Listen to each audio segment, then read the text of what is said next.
the recording. I'm Brian DeVore, Open's Professional Development Director, and today we are here to do our second PE Power Hour for PE administrators. This is something that I wanted to put together to give people the chance not only to connect from across the country, but also to share different information that they have so that we can go ahead and get stronger together as a profession for sure.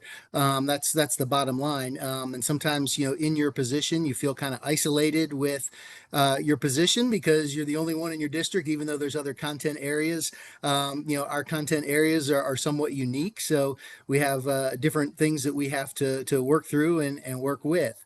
So what I'm going to do now is I'll pop in. We're going to kind of pop in and out of the PowerPoint today just to make sure that everybody is where they need to be. So my contact information is on there as well, and you can see that if you wish to contact me and reach out.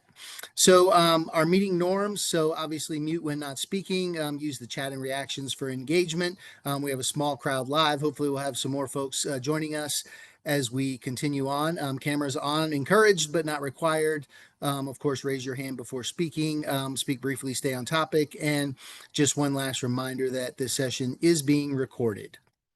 So our topic for today is about curriculum and standards. And there's a lot going on. Obviously, Shape America has come out with new national standards. Some states revised theirs based on that. Others have not yet and are still operating under other standards. Some of the local school districts have their own standards or have special standards and outcomes that are in place that they have to work with too.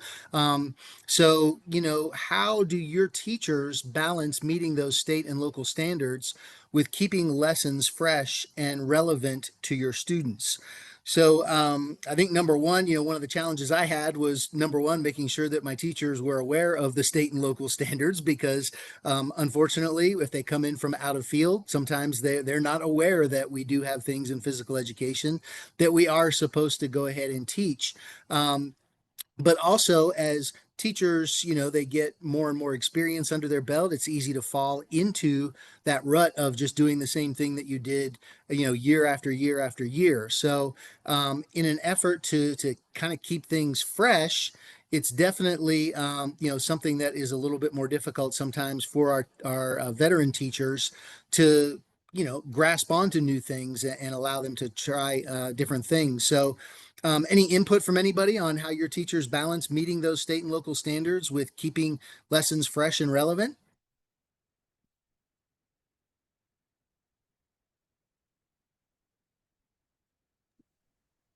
I guess our teachers are lucky we have a curriculum that we are constantly revising to go with it. I would say some of the challenges for them is like understanding what exactly that we call them SOL, standards of learning, is trying to get students to do. Because like you said, I have people who, they might have an exercise science degree or they might have sports management degrees, with teacher shortage and trying to get them to look at those and say, okay, like what is this?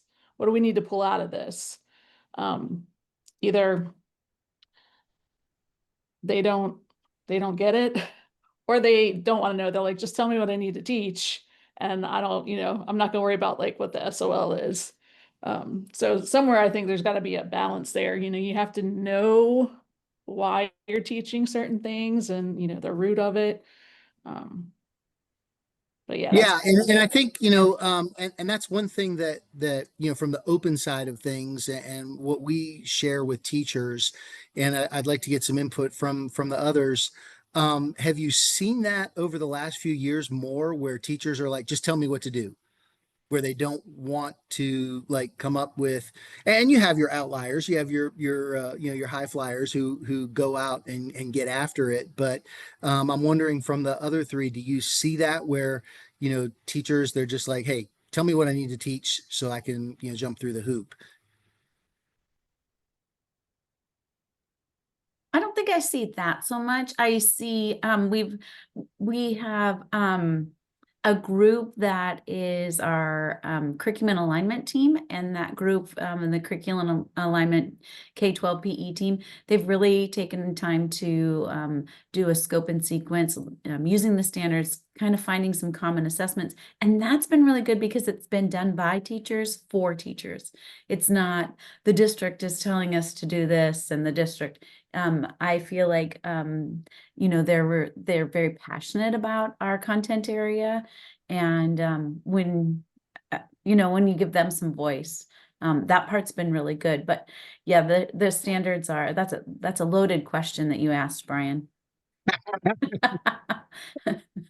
Well, and the thing is, I mean, and you do get, and that's a great comment that you made, getting things from other teachers, and maybe Jason from Maryland can chime in a little bit on this. Whether with those resources and things being done within the district, sometimes they're more readily accepted Hmm. as opposed to that Hmm. top down approach. So in Jason's position's more at the top as far as with Maryland over the state, being able to send stuff down. And sometimes and having been a classroom teacher, I get it. I mean, sometimes there is that kickback there. I'm not sure if Jason, are you able to comment a little bit on that? Microphone. You would think after doing this for all these years. Good morning, good afternoon, everyone. Jason Seminoff from Maryland. I think the top-down approach brings its own level of challenge, but also I think going back to your original point that there is a misunderstanding of what they are, that they even exist, and how do people really unpack what that means for their students, and now that their grade span, and what does that even mean on top of everything else? And so I think there's a lot of misunderstanding and misinformation. And so being able to kind of bring people together to be able to discuss them, to say what options or what could this look like for your students. And from a top-down perspective, it's really hard because the students in our state, on one side of the state, are going to be able to perform very different than students in another part of the state, and in some cases within a district, on what they have available to them, what's available to them in their school and their community. And there's definitely some challenges with that. Yeah, and your state's one of the smaller ones. Can you imagine a state like Texas where, I mean, and California, I mean, some of those larger states, but yeah, I mean, and there are those challenges, from the state level with, what you want your teachers to be able to accomplish with their students, whether it be socioeconomic challenges, facility and equipment challenges, whatever they are. And then when you add in a potential teacher shortage where you're having to bring in people from out of field, as Samantha mentioned, exercise physiology people and exercise science and all those good things where they don't necessarily have that teaching background or any type of coursework in there, and they're coming in on a provisional certificate. It certainly does make it a challenge.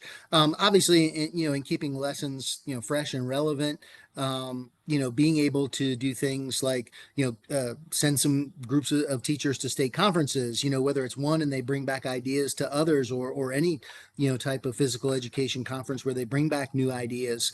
I think it is obviously one way that to keep things fresh. And, on those professional development days, you may not be able to bring in somebody, for professional development, but, calling on some of our high flyer teachers who have done good work, or, if you're out observing in a classroom and you see somebody doing something, in their gymnasium or on a field that is, an outstanding lesson, an outstanding activity, having them, hey, would you consider sharing that on a professional development day? So I think, there's some ways to do that, but obviously, sometimes we have to think a little bit outside the box with that to make sure that we do reach all the teachers and not just some of them, but then also that educational part with, letting them know about the standards and the outcomes. And sometimes that can be a little bit difficult too, because if you go into a classroom and you're looking at an activity and it's like, okay, I'm not really sure what standard or outcome they're addressing here with this activity.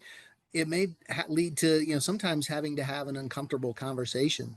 Debbie, anything you would like to contribute on that topic of setting Hey, the standard? I'm sorry I'm late. I was in another meeting, so I had to jump from one meeting to another. So I'm kind of dropping in the middle of this, but I heard the question.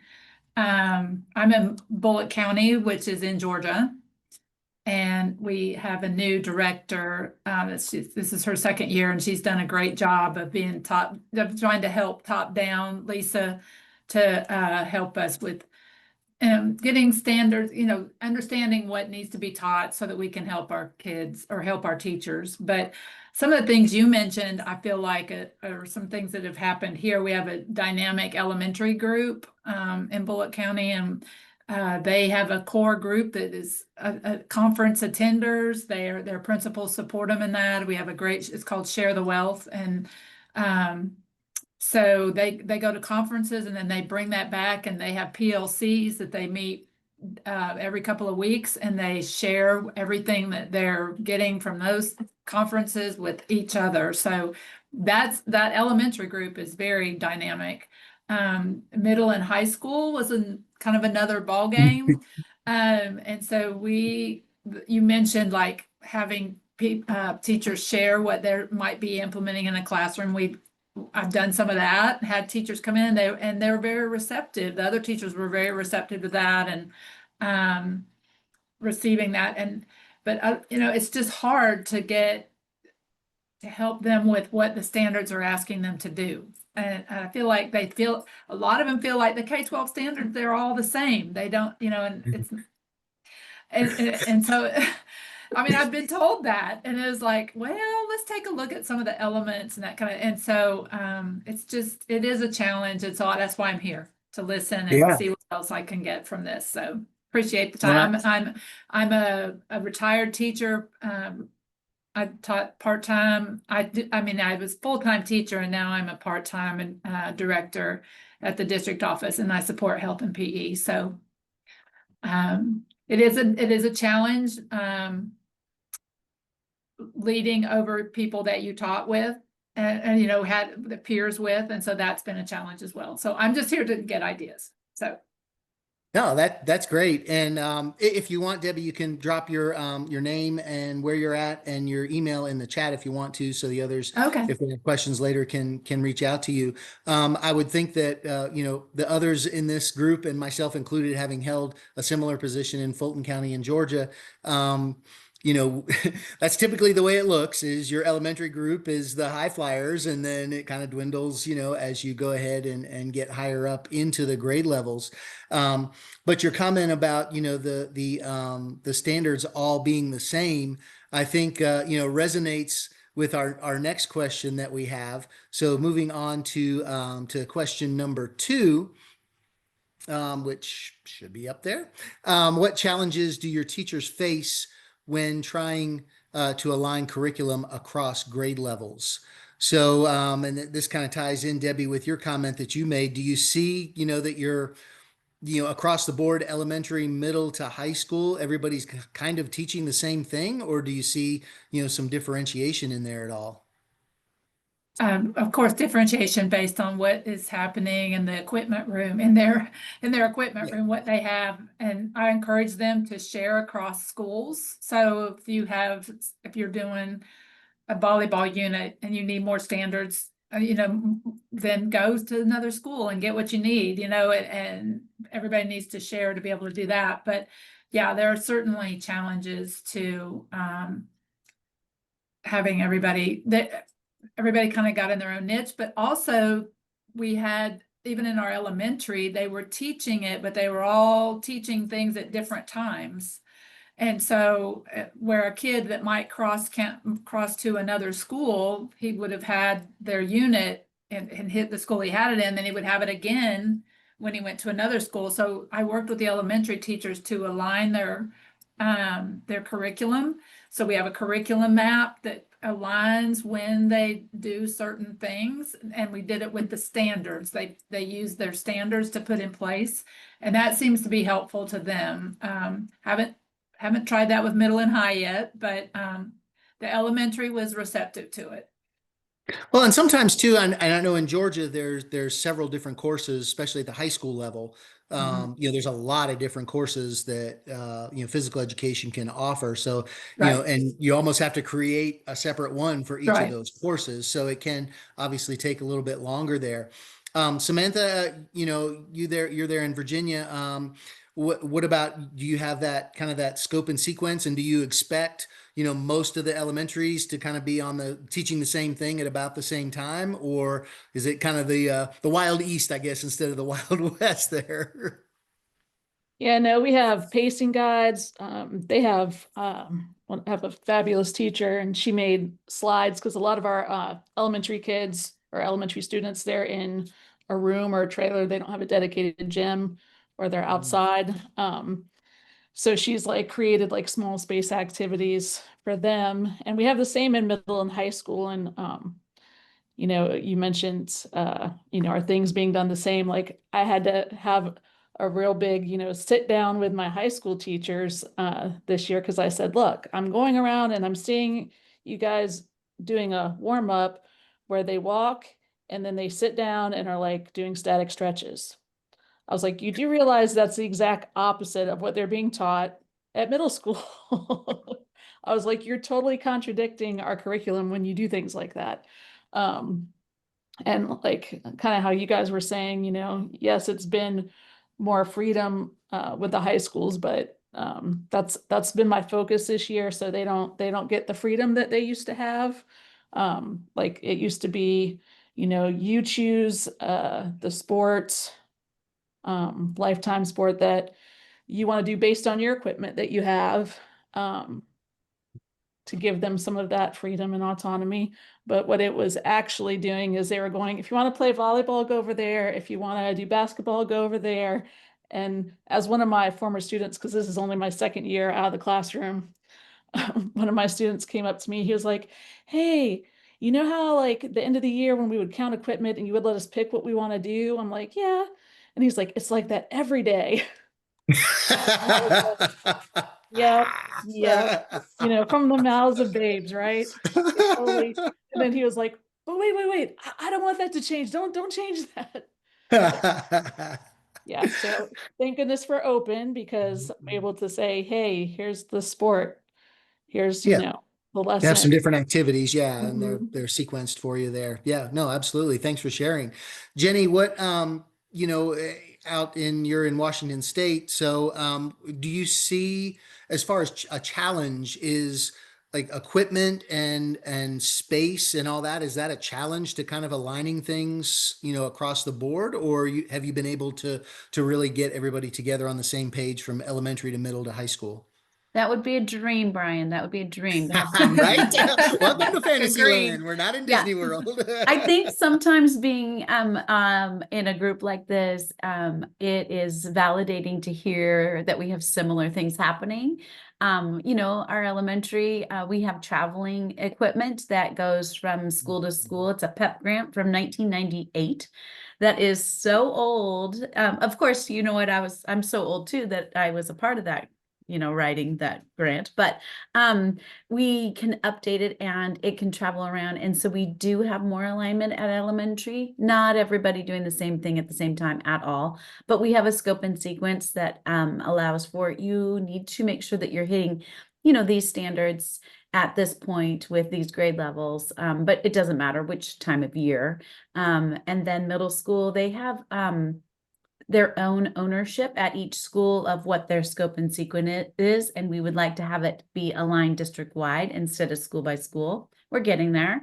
And then high school, we're working on being able to articulate what we are teaching and why it is important. So, really looking at walking class and what are we doing in walking class? If somebody comes in, you need to be able to say, what are they learning and what's your learning target? How's this aligning to the standards? So, I think very similar to what I heard Samantha say and Debbie say in their districts.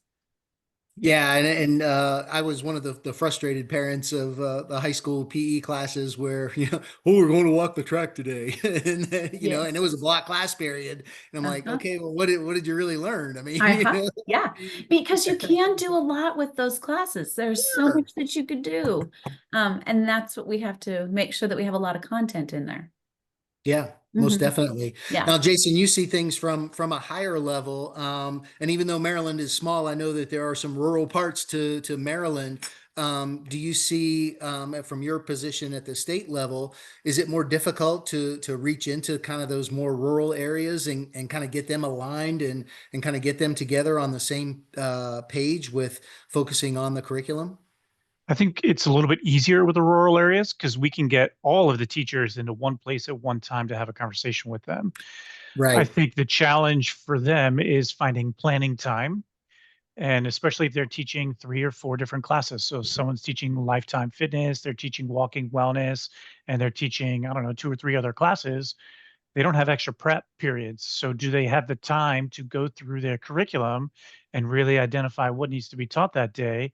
And in some cases, there are some gaps in the curriculum and the assessments haven't been updated in a long time.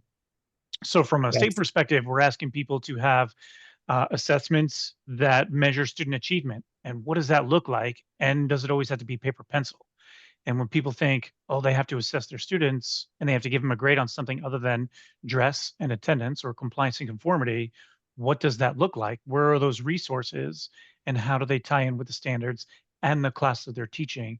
And sometimes there's some disconnect between all of that and the language that's used might be different in some places than others.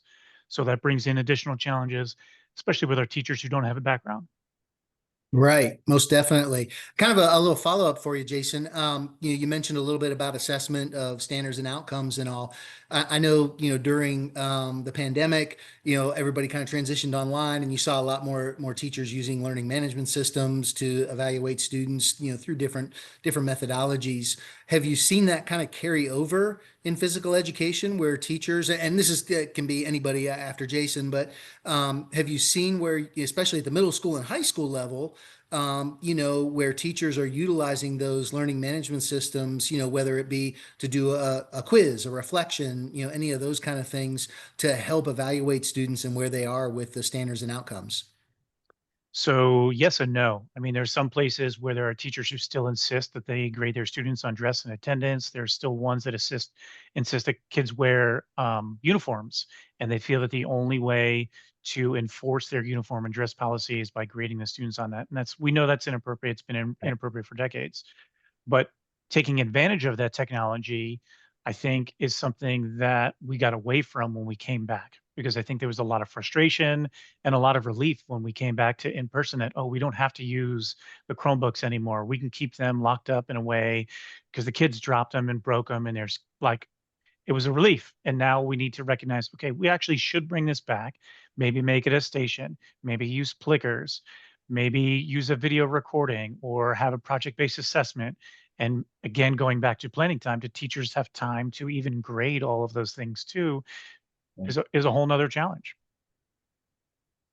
Most definitely. Anyone else see any other teachers, especially middle and high school, using the LMS to evaluate students? Seeing Yeah, Debbie's in. Not that I'm seeing, but I don't know. yeah, all our students have Chromebooks.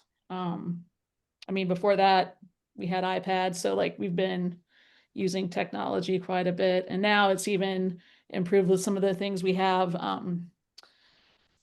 Teachers can project, directly onto the kids' devices. We don't have to worry about Oh, having wow. like a rolling screen or anything like that. So it's been, trying to design lessons where it's, um, hey, we're gonna, get in, warm up, do a quick game, kind of get the wiggles out. Then maybe we're gonna sit for a few minutes to listen to some content. Then we're up again and moving. So having those Chromebooks out there is helpful for, exit tickets. We have a lot of that. We have a lot of projects we could do. Like for example, when we do our rhythms unit, the kids design a dance and they record it on their Chromebooks. And so that way the teacher can grade, by watching the videos with a rubric. So yeah, like if we, if those went away, it would be a struggle because we are just so ingrained, and it just makes getting resources to the teachers so much easier. They could pass it on to the kids. You know, we have slide decks with everything they need so they can give those to the kids. So yeah, I love it. I think too, at the high school level where you see a lot of block class periods, I mean, it would be a lot easier to implement as opposed to a traditional, 50-minute class period, where you could take some time in order to utilize, whether it's the technology devices or old school paper and pencil. I mean, I don't see why you wouldn't use the technology now that we have it and it's so widespread, but to be able to use that in a block class period really should be pretty easy to implement because it's, you should be breaking that class period up, 90 to 120 minutes. You should be breaking it up into chunks. Yeah, So, unfortunately, like the kids can't do something for 90 minutes. They can't last no, that long, no. it's too long. So you have to have those kind of chunking and built-in time to like sit, reflect. They're Well, kind and of it's almost like back to teaching, even if you're teaching a 40 to 50-minute kindergarten class period, you still have to change up 3 or 4 times to keep everyone's attention and make sure that they're good to go. So, good deal. Well, appreciate your input on that. We'll go to question number 3. Let me get it up here. So, question number 3 deals with reviewing and updating PE curriculum. So, how often do you review and update your PE curriculum and what drives those changes? So, I know and we'll let Jason chime in at some point as far as, from the state level. I know, at the state level, and I was in the state of Georgia at the time, we had, it was about time to review the curriculum for physical education. And then the pandemic hit. And so for a couple of years, it kind of got put on the back burner. And then when we came back, it was like, well, we need to pick back up with math or science or, whatever the core areas were. So it kind of got delayed a little bit. But at the local level, obviously you have the ability to make things happen a little bit more quickly than you do at the state level. But still there's reviews and all those kind of things that have to happen from school boards and all the interested parties there. So, Jenny, from your standpoint out in Washington State and your district, you got a PEP grant back in the 90s, but, are And you still operating yeah. under old standards and outcomes, or have those been reviewed periodically since that time? Washington State has standards that we use. We have not ever adopted a physical education curriculum. We encourage our teachers to use open. That is our expectation. And we have been really working on getting updated health materials because those are 25 years old. So we have a brand new middle school GW health curriculum that's the comprehensive, and it's excellent. This will be our second year using that, and then I will go through a high school health curriculum adoption this year. And I would love to stick with GW so that we would have a 6 through 12 consistent health curriculum. That would be ideal, but we'll go through the whole review and pilot and then adoption process with teachers. So as far as PE, it is up to teacher discretion. Highly encourage them to use open. And that's one of the reasons why I reached out to you, Brian, to come out in October. So at one of our PDs. So yeah. Mm-hmm. Good deal. Yeah, appreciate that. Yeah, and look forward Mm-hmm. to trying to make that work out for you. Debbie, you're in Georgia there. I know that the within the last few years there that the standards from the state level have changed a little bit. How does it work there in your county? Do you have specific local standards? Do you just go by the state standards and do you wait for the state to review? Right, we use the state standards.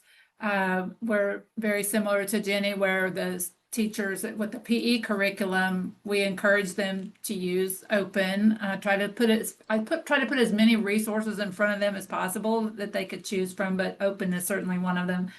I think when the health standards changed in Georgia, that was something I could grab onto to help our teachers in elementary, middle, and high health. And we had took time to learn what those standards were and how we could implement them in the classroom, and then made curriculum maps for health. So rather than PE part, we have focused more on the health side of it, just to get, and that's a lot of the same teachers, but just to get them started thinking about standards and how to put them to work in your classroom. And so I feel like that's been somewhat successful. We've got curriculum maps across the board. Now we're still trying to get everybody to follow the curriculum map according to, how it's done. And we have used the state curriculum maps as a guide, but I've told the teachers, this is your map. And so it's a working document, not ever a finished document. So we created what they thought how they wanted to teach it, and they all agreed. I'm talking about middle school and high school. And then next year at the end of the year, I said, make notes and we'll make changes according to what you see needs to be changed to make it, for it to work. And so I'm trying to get them to buy into having a say in what's going to happen. That we're just not going to download the state one and that's it, if that's not what's working for them. But we definitely use it as a guide. Again, though, PE is more school-based, and we just encourage them to use as many resources as possible. Right. Yeah. No, absolutely. And because, you live in a place that is a little bit more rural than, say, Metro Atlanta, there's different experiences that your students are going to have or need to experience, based Yes. on where you're at. So, Yes. that's always, I think, going to play a role in that somehow, in how, the curriculum is delivered, but then also getting that input from your teachers on, okay, well, how are we going to get here? How are we going to get there? And what do we Yes. need to do for our kids in order to make that happen? Samantha, how about you in Virginia, in your district? It seems like you're trying to get everybody on the same page there, but I'm not sure when the Virginia standards have been last redone or changed. So if you could share a little bit with us about that. Yeah, so it's supposed to be every 5 years. We're a little past that. Kind of, as you mentioned, there's been lots of delays and changes at the state. That's been kind of weird. So yeah, review is starting to come up, I think, next year. But we're so blessed. Like, I get to meet with the VDOE folks every month. So they really value input from us. And we're all invited to be on the committee when there's rewrites. We get curriculum frameworks from them. So our state folks are really involved in, like Virginia AFERD and our JMU Health and Physical Activity Institute. So yeah, we're super blessed as far as that goes. And as far as curriculum goes, my division, we are really into curriculum writing. We actually sell our curriculum to local divisions to use, and that's above my pay grade, but Wow. yeah, it's all through Google folders and whatnot. So all the teachers have access to a feedback form so that they could give feedback like while they're using things. And they know, like, if something's not working right, they could come to me and we'll have, a discussion like, why didn't this work? And we'll make changes kind of, as we go, as things progress, as new resources become available. It's a constant process for me, typically. That's like, there's always something to update, with curriculum, even if the standards themselves haven't changed. Right, right. No, and that's a great point you made about the meeting, with the state DOE. Are those meetings typically pretty well attended in Virginia? Yeah, it's on Zoom, and we have one guy who sets it up, and they could give us updates so that we know what's coming up. So if there's a law that they're working on, and now we'll have to cover, situational awareness or something like that, we could have a big heads up before it actually gets enacted to kind of prepare everything. Sure thing, sure thing. Okay, so Jason, just out of curiosity, do you hold similar meetings? I'm sure you probably do with and how well are they attended?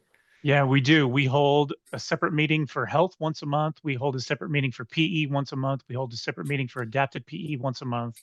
And Oh, wow. then twice a year on top of that, we hold what we called collaboratives, which is just a longer in-person version of our monthly meeting. Our monthly meeting we call office hours. Our LEA Mhm. leaders can drop in. If the leader is not available, they can send a lead teacher, anyone they want, because in some cases it's one person for all three of those meetings. In some cases they have different people. It all depends on the size of the county and what their staff availability is. And we give updates, and we also leave the LEA leaders an opportunity to share amongst each other, because we're trying to create a culture of sharing. And on top of that, we try to work through some problems of practice as well and have some deeper conversations. But going back to your original question about curriculum, in Maryland, we're a local control state, so every county creates their own curriculum. Some are really into curriculum writing, just like Samantha's school system, and so they will write curriculum for at least 2 or 3 grade levels every single summer, and we have others that won't touch it for 5 or 6 years, and then we have Yeah. others that leave it up to the teachers. They just say there's no real curriculum. The teachers can choose from certain resources and build and create their own, which creates some additional problems and some pros and cons, of course, along with that. For veteran teachers, they might prefer that method.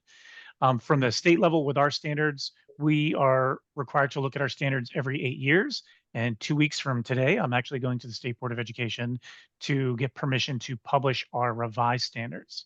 So separate from all those monthly meetings, we brought in 12 people for additional monthly meetings, and we did a SWOT analysis, strengths, weaknesses, opportunities, and threats analysis of our current standards and frameworks, of the Shape America standards and frameworks, a few other states, a few other countries. We decided to recommend to the state board that we're going to adopt Shape America's new national standards. We Marylandized the framework. So we tweaked some things, changed some things around, and hopefully we can present that to the state board in 2 weeks from today. And then there's some grace period for additional public comment, which we'll go ahead and make changes to it. And then we'll go again to the state board in what we're projecting to be December, January, sharing what that public feedback was, what our changes were, and get them to adopt it. And then hopefully LEAs will run with it from there. And all along the way, LEAs are well aware of what those changes are and Right. could be, and they're providing comment along the way. And we think it's a really strong document because of that.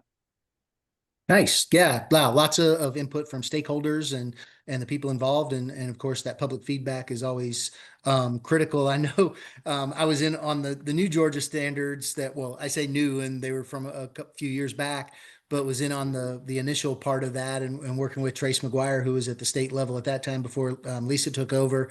And man, I tell you what a heavy lift it is to get all that in there. And then one of the things though that that you can utilize at the local level as well as I'm sure you will at the state level too, is encouraging teachers to comment. Trace said that one of the things that really benefited us in Georgia and made it kind of an easier process was encouraging through your state organizations from the DOE. Hey, comment on these, even if you think they're great. Say that they're great, And what one of the last things before I left teaching that we had a conversation about it. She said that people at the state DOE there in Georgia were amazed because the PE standards had some of the highest number as far as quantity of feedback of any standards review that they had ever had. Yay. Yeah, I mean, but it was like, okay, just say something, say Mhm. you agree with it. Maybe if you have a problem with something, say you have a problem with it. It's fine.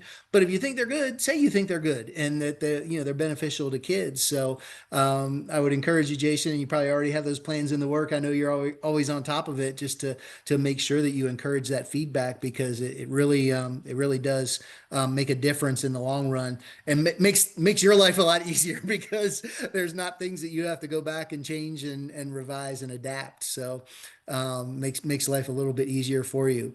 All right, we'll transition into question number 4, which depending on your area of the country can be a little bit touchy sometimes. So how do you ensure that curriculum addresses not just physical skills, but also social and emotional learning and health literacy? So, those topics have been the social and emotional learning has gone up and down all over the scale as far as, whether people thought it was important, and then had some different political views on things, which unfortunately, we as physical educators, when SEL is basically embedded into our curriculum and what we do, sometimes makes life a little bit more difficult for us. So I'll start this time, Jason, with you, and to get a little bit of feedback from the high level. And not sure what the climate is as far as SEL, and then of course we can touch on to the health literacy part and integrating that into PE. But I think in Maryland everything is still, you all are pretty much still promoting the SEL. Is that correct or not? Yeah, I mean, it's embedded in the new standards. It's an expectation that we're making those connections across every content area, not just physical education. And then for us, health literacy is in health education, and we're a bit of an advantage. Health education is required yearly for all students pre-K to 8, just like physical education is required yearly for all students pre-K to 8. And then in Maryland, just thinking of health again, students are required to have 1.0 of high school graduation credits for health education alone. And that's not PE, that's not marching band, that's not ROTC, that's just health education. And so we were able to take the national health education standards, which are also up for adoption a month after the PE, is that we're able to break them down into 2 separate courses. We call them Health 1 and Health 2, and they take health literacy to the next level in the high school. And then for physical education, our students are required to get a 0.5 credits, no waivers, no substitutions, no withholding, and no withdrawals, which we're very, very proud of. We were able to get that in our state regulation in 2019, 2020, with the help of all of our subject matter experts and our community partners, which was a really awesome opportunity for us to include those things. But going back to your original question, yeah, SEL, it's what we do day in and day out. And we are expecting our teachers to have a direct instructional period. So yes, they might be playing badminton that day, or my daughter was telling me about handball. They're doing handball this week in middle school PE. The expectation is that the teacher, before they go over the directions of the game, is they have an intentional instructional period where they talk about social emotional learning, or they talk about sportsmanship and break it down. What does teamwork look like today? If that's what they're working on, if that's what their learning objective is, have that direct conversation. And then the students go and do their physical activity through movement. Then they come back. And the most important part of any lesson is that reflection period. Were they able to use those skills that they talked about earlier? And bonus if they can then assess the students on it too in that same period. Yeah, no, and that's, I mean, that to me is a great part of the way to integrate that SEL in, because sometimes people will say, oh, well, I talked about sportsmanship today, I'm checking my SEL box off the list, for the next month or so, or even sometimes the school year. And it's not, it's one of those things really that where it has to be continually integrated. And that's why in the open lessons we always have that SEL learning target that's embedded in there. So at the local level, more addressing with Debbie, Samantha, and Jenny, one thing that I always found difficult from the elementary PE teacher standpoint was sometimes integrating some of those health literacy components in, because I was not technically responsible for the health instruction that fell on the classroom teacher. So, but I wasn't always sure if it was getting addressed or not by that classroom teacher. So I tried to integrate, some of the health concepts and looked at some of the health, the standards and outcomes. But Jenny, from your perspective, as far as SEL and health literacy, what are you seeing in your school district? Kind of what you just explained, where it's the expectation is that a elementary classroom teacher is teaching health, but we know that we need to have lessons in PE, otherwise they're only going to get sexual education and that's it. So I think it is always, anytime we bring teachers together is, starting with a warm welcoming and why is this important, and how are we intentionally integrating SEL into our lessons. I think that in Washington we're a liberal state, and so we still have our SEL standards, and it's expectation that it's taught. I just think that we have to really be conscious of intentionally doing it and talking about the why. Connection before content. If we make that connection, how important it is for everything else to come. Do we struggle with it? Oh yeah, it's constant, because you see them for 30 minutes in elementary PE, and you just have to, any learning opportunity you can, you got to jump on it with SEL. I think our middle school teachers do an excellent job with it because we do have PE and health every single day in middle school and in our district, which is good. And then in high school, we just hope to get some in. Yeah, Yeah. and typically, Uh-huh. not anything that's any different probably for anybody else on Yeah. this call or anybody watching the recording. So Yeah. totally, Mhm. totally get it there. Mhm. Debbie, how about down in Georgia there? Sometimes, things can be a little bit different in a state that leans a little bit different politically, but are you all still working with SEL components and addressing those? Not necessarily in health and PE. I don't think that's happening there. With the health literacy, I feel like with the new health standards, we are helping everyone be a little bit more aware of what needs to be taught in the gym along with the PE. So, but the SELs, I really can't speak to that. It's not happening in health and PE. I mean, I won't say it as an organized thing. It's not Right. happening. Like it's not. We are not. It's not as I'm not intentional talking, as it's not what there. It's not as Jen- intentional. I'm sure that it's Yeah. happening, Right. but it's not something that we're put, because I think it's happening in other places. We have what's called an MTSS, Hmm. and I believe that there's SELs happening in that program, and we're creating lessons for teachers in the elementary level and at different levels. Now, we were, as PE folks, Lisa asked a few of us to come and be a panel to speak to the MTSS people on what we do in our health and PE, and to help them see that our health and PE people could be someone that work alongside them, Right. because our curriculum marries with that. And so that was kind of an eye opener, as I could, from a lot of the MTSS leaders, that our health and PE could be a partner with them to help. So I think it's beginning to merge, and that's Lisa Begley's putting that together for us, our Good. state director. So Yeah. No, and I beginning know when stages, maybe. yeah, and when I held a position at the district level for health and PE, that was one thing that I always stressed with the teachers was, look, when the topic of SEL comes up, don't, hide behind your clipboard or, Right. try and hide behind the person. You should be the person leading the discussion because Yes. really we should be the experts in that. Yes. Just because of what we do and the way our content area is done. So that's great that she's trying to get you connected with those folks with Mhm. MTSS Yes. so that they know you are a resource and can Yes. be valuable in And a lot of them were delivering. like, we didn't even think about reaching out to our health and PE people. And Right. we were sitting there going, all of this is us. I mean, this is what we do. And they just really didn't realize it. And so just that one, and it was all district leaders in the state that were meeting. So that one meeting, I think, impacted a lot of, like, our RISA reached right out to me like, oh my gosh, we need to talk so we can get some things going. So it was very valuable.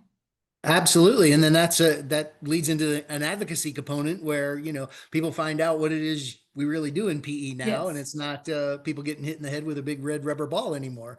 Yes. So I mean, that's a there's a great. lot of them that had not so great experiences with their PE folks, and they didn't really think that they could talk to them about that. And I'm like, absolutely, they would be the ones that you would need to talk to. So, but anyway, Sure, so for sure. All right. Well, thanks for that input. And Samantha, I know we didn't get to you on that question, but you're gonna lead off our next question for us because you mentioned some things earlier about technology, and you talked a little bit about your curriculum being in working with Google folders, and but also you could touch a little bit on cross curricular integration, and if you have any of that in with your PE curriculum, where you have maybe you have a certain thing that's intentionally in the curriculum.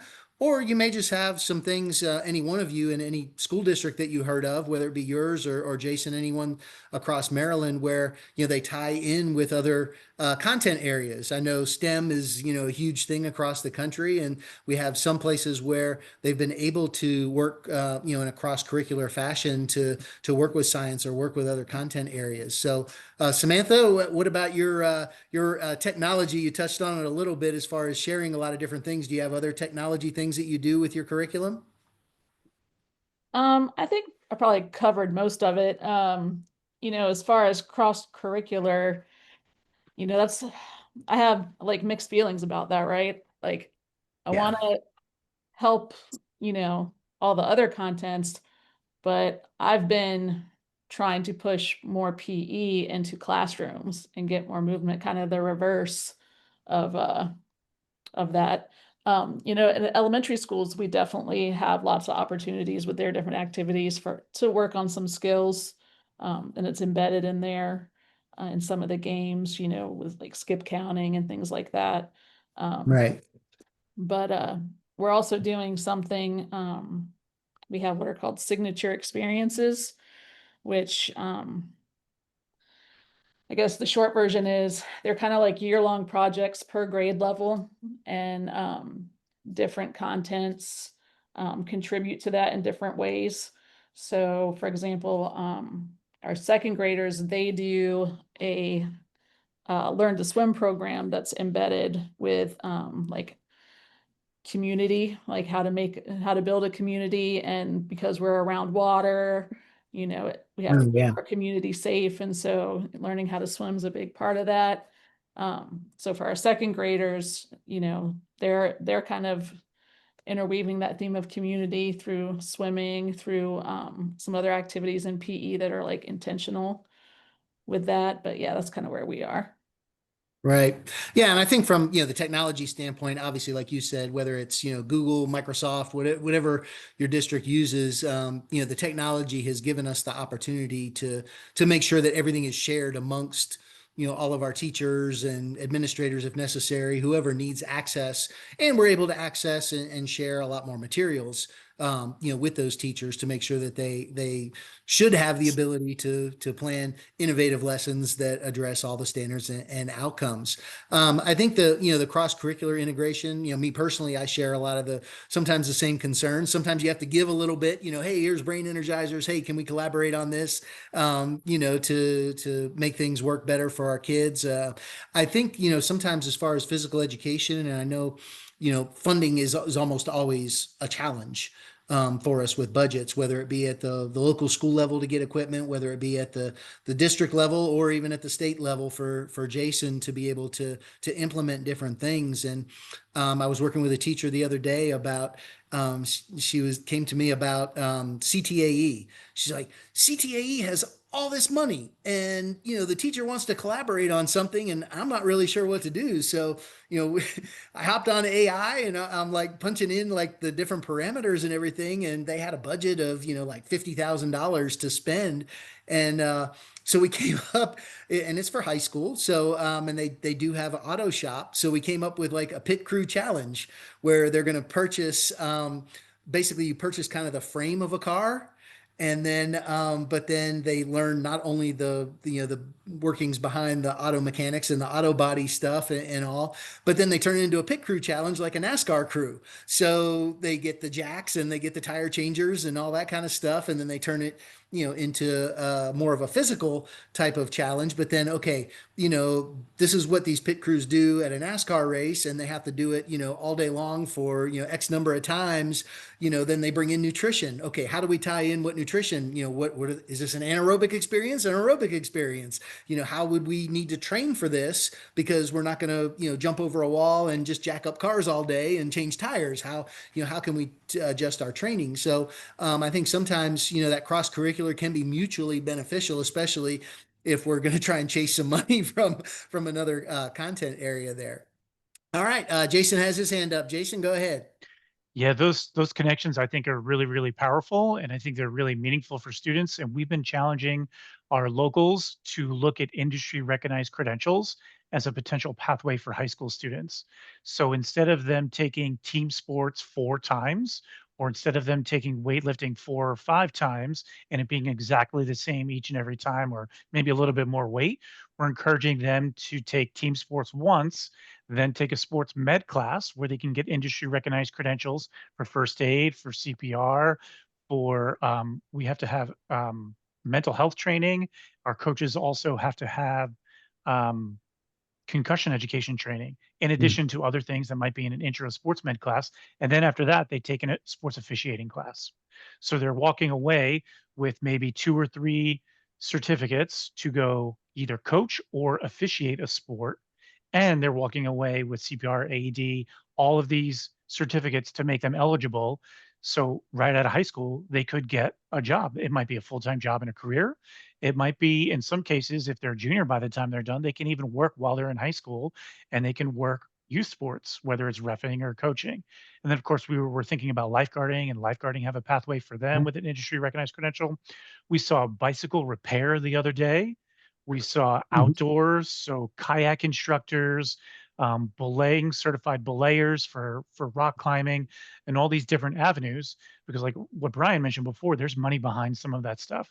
And for us, there's money behind industry recognized credential and making sure our students are college and career ready by the time they graduate. And that's just one avenue.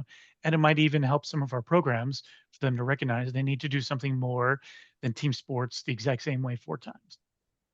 Yeah, no, and that whole, if you can tie certain programs into being college and career ready, people are going to be way more inclined to help you out with funding with that. So I think that's a great tie-in and a great way to make that all work. And you mentioned bikes. That was another thing that came up on AI was purchasing the bikes for the PE program so they could do the biking in schools, but then the CTAE, they would take care of the bikes. So you would get, them outfitted with everything. But then also it wouldn't be, hey, this bike's broke, the chain fell off. It's, hey, you got to write up a work order for it. Like you would in an auto mechanic shop or a bike shop, so that you're teaching them some of those skills and all that they would need later on, if they chose to go into a career like that. So, great points. Thanks so much for sharing that. So, in the interest of time, I know want to try and keep this to an hour. So just want to follow up on a couple things real quick, and I will have a couple QR codes up if you want to, scan those really quickly as I finish up. So we'll have the recording up in about a week here.